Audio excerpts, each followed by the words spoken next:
जबलपुर में कलेक्टर दीपक कुमार सक्सेना ने बीते दिनों निजी स्कूलों के खिलाफ एक मुहिम चलाई थी, जिसके तहत निजी स्कूलों के खिलाफ आम जनता से शिकायतें बुलवाई थी। फीस, पुस्तक और ड्रेस के मामले में साठ-गांठ पर आम लोगों ने जिला प्रशासन को शिकायतें की थी। इसमें लगभग 250 शिकायतें आम लोगों की तरफ से जिला प्रशासन को मिली थी। इसमें जबलपुर के 75 स्कूलों के खिलाफ जांच शुरू की गई थी। 22 लाख का स्कूलों पर जुर्माना लगाया। 30 दिनों के अंदर स्कूलों ने बच्चों की अतिरिक्त फीस बढ़ाई। जबलपुर एसपी आदित्य प्रताप सिंह ने बताया कि लगभग 50 से ज्यादा आरोपी बनाए गए हैं और 20 लोगों को गिरफ्तार किया गया है। 420, 409, 468 व 471 धारा के तहत कार्रवाई हुई है, जो गैर जमानती है। इन स्कूलों पर आरोप लगाया गया था कि इन्होंने नियम विरुद्ध तरीके से स्कूलों की फीस बढ़ा दी थी। मध्य प्रदेश में 2017 में निजी स्कूलों के संचालन के लिए एक अधिनियम पारित किया गया था। इसके तहत कोई भी स्कूल बिना सुविधा बढ़ाए 10% तक से ज्यादा फीस नहीं बढ़ाए जा सकते।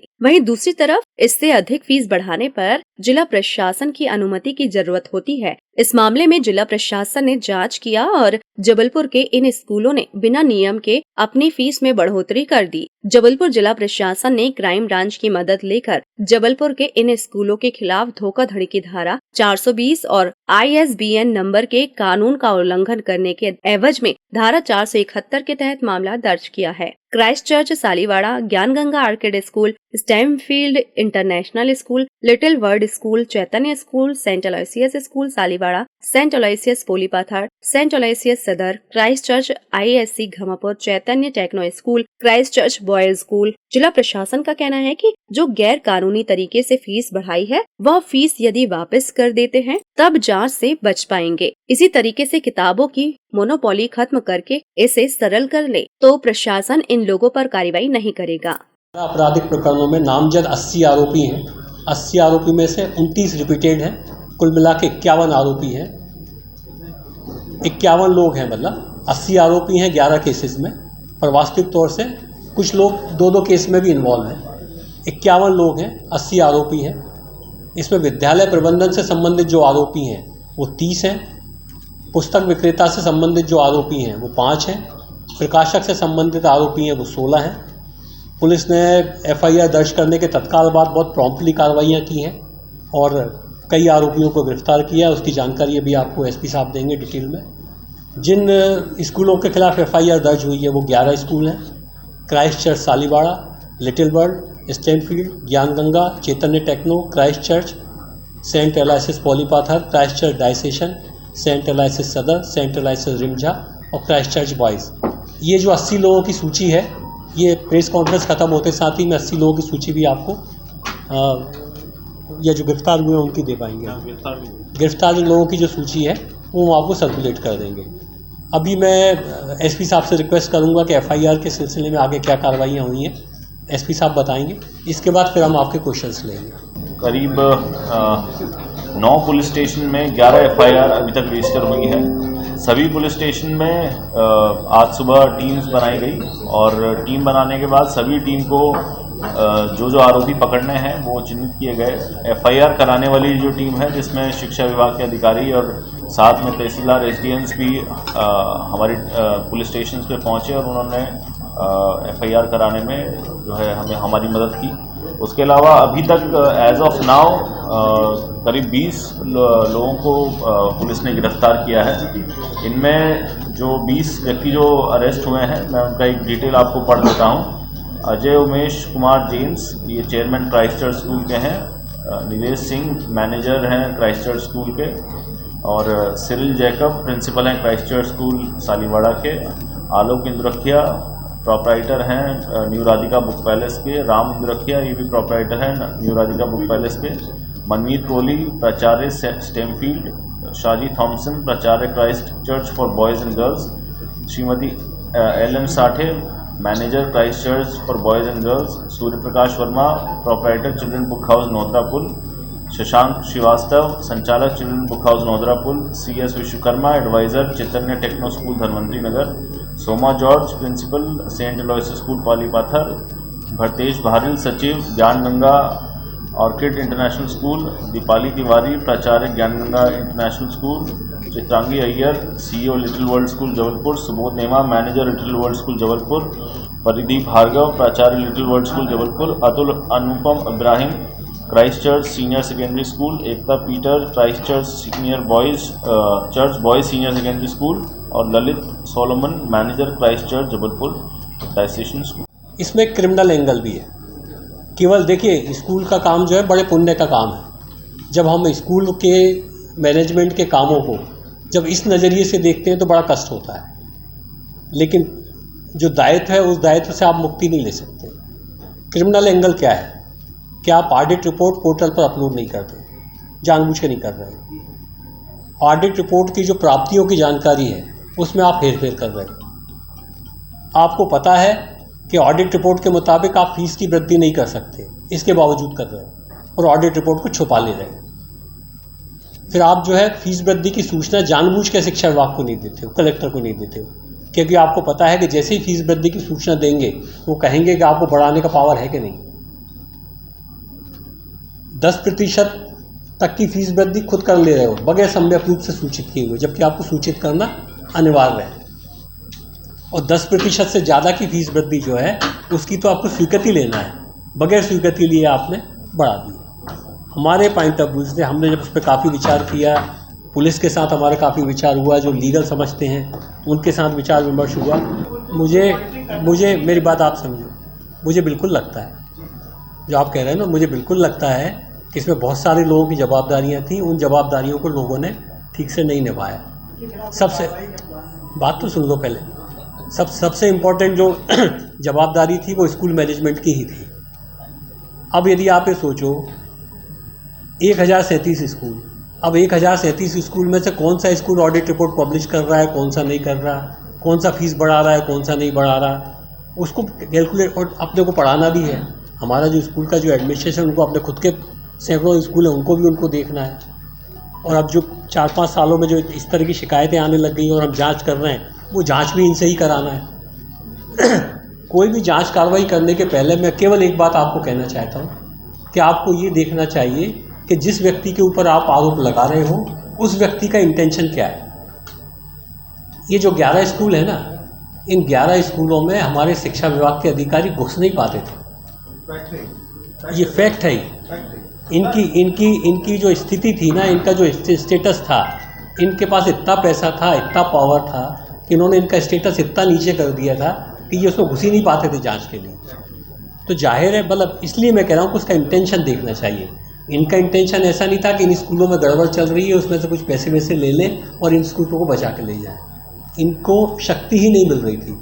इस बार जिला प्रशासन ने इनको शक्ति दी है और मैं आपको इस बात के लिए इनकी तारीफ़ करूँगा।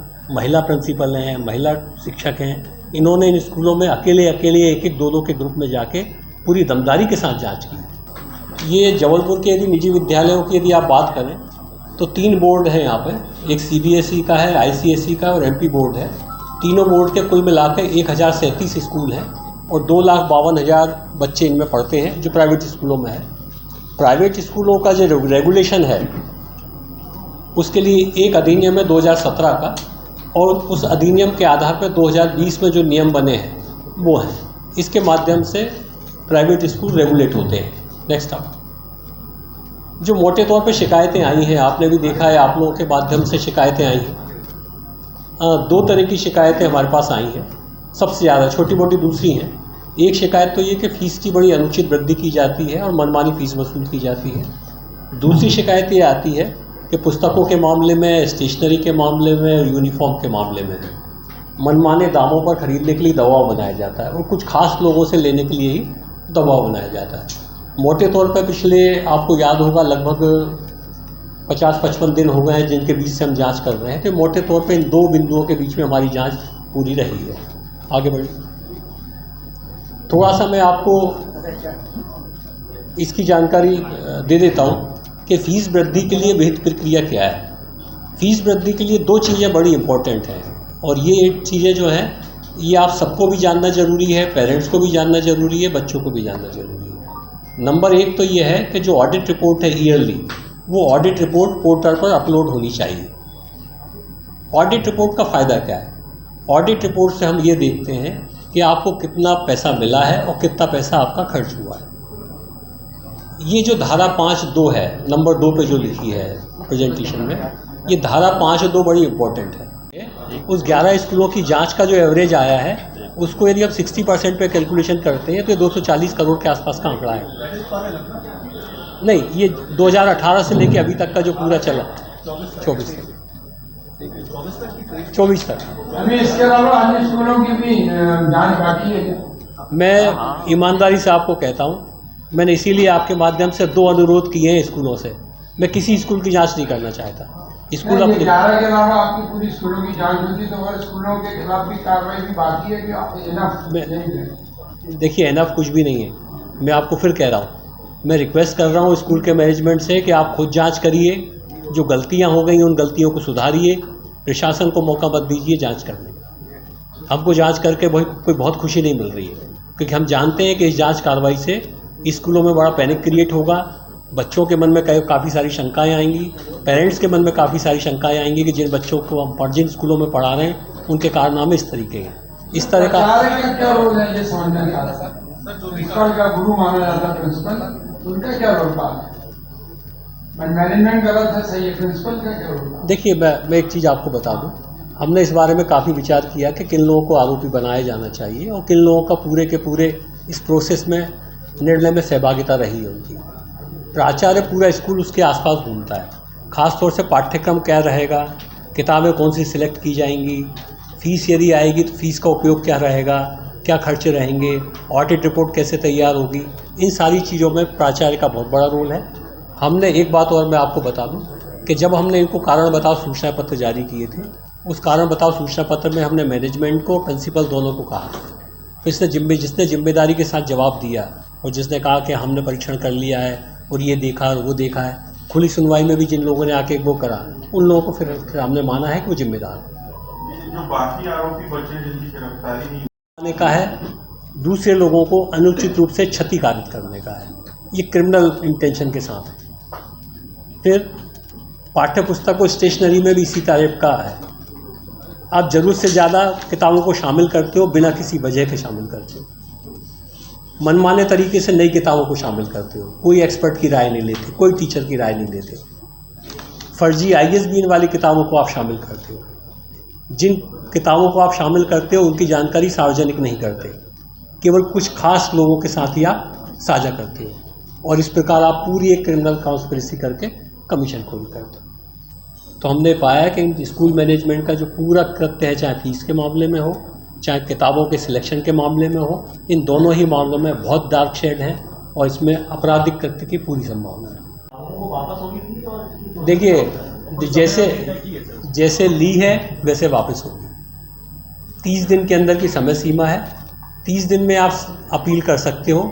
यदि अपील करने में कोई स्टे मिल जाता है तो आप फीस उतने दिन तक के लिए रोक सकते हो। दूसरी बात, यदि आप नहीं दोगे तो कलेक्टर को अधिकार है कुर्की करके वसूल करने की। संपत्तियां तो इन सबके पास हैं, जो आप जानते हो, मतलब उसको कोई मेरे को बताने की आवश्यकता नहीं है। और जब हम इतनी बड़ी कार्रवाई कर रहे हैं तो हम पूरा के पूरा ऐसा नहीं है कि हाथी निकाल देंगे पूछ छोड़ देंगे, कंप्लीट इसको पहुंचाएंगे। ये 11 स्कूल जो है इनकी मान्यता को लेकर भी सवाल उठते रहे हैं और क्या इन पर और कोई कार्रवाई? देखिए, मैं एक चीज़ आपको बड़ा उसके साथ कहना चाहता हूँ कि मान्यता रद्द करना कोई बहुत कठिन काम नहीं है। ये मैं शुरू से आप लोगों को कह रहा हूँ, मैं मान्यता भी रद्द कर दूँ, कुछ भी कर दूँ, पर आपको थोड़ा सा ये भी देखना पड़ेगा कि पूरे के पूरे 11 जो स्कूल हैं इनका इंफ्रा बहुत अच्छा है, इन्होंने पढ़ाया बच्चों को बहुत अच्छा है, ऐसी मतलब इसमें कोई दो राय नहीं है। इनके बच्चे मेरिट में आते हैं, इंफ्रा बहुत अच्छा है, डिसिप्लिन बहुत अच्छा है। कुछ गड़बड़ियाँ हुई हैं मैनेजमेंट से, उसके लिए कार्रवाई कर रहे हैं, पर एकदम ऐसी अतिरेक में भी कार्रवाई नहीं कर दी जाए कि उसका नुकसान जो है वो बच्चों को। तो इस बारे में जो भी करेंगे बहुत सोच समझ के सभी लोगों से विचार विमर्श करने के बाद ही करेंगे। के प्रयास किए जाएंगे, लगातार उसमें टीम्स लगेंगी। उसके अलावा क्योंकि इन्वेस्टिगेशन अभी आगे चलनी है, बहुत सारे इसमें एविडेंसेस नए आने, जैसे साक्ष्य आएंगे उस आधार पर कार्रवाई की जाएगी। किन धाराओं के तहत FIR? इसमें 420, 409, 468 और 471, 120B। इसमें कोई जमानती नहीं है।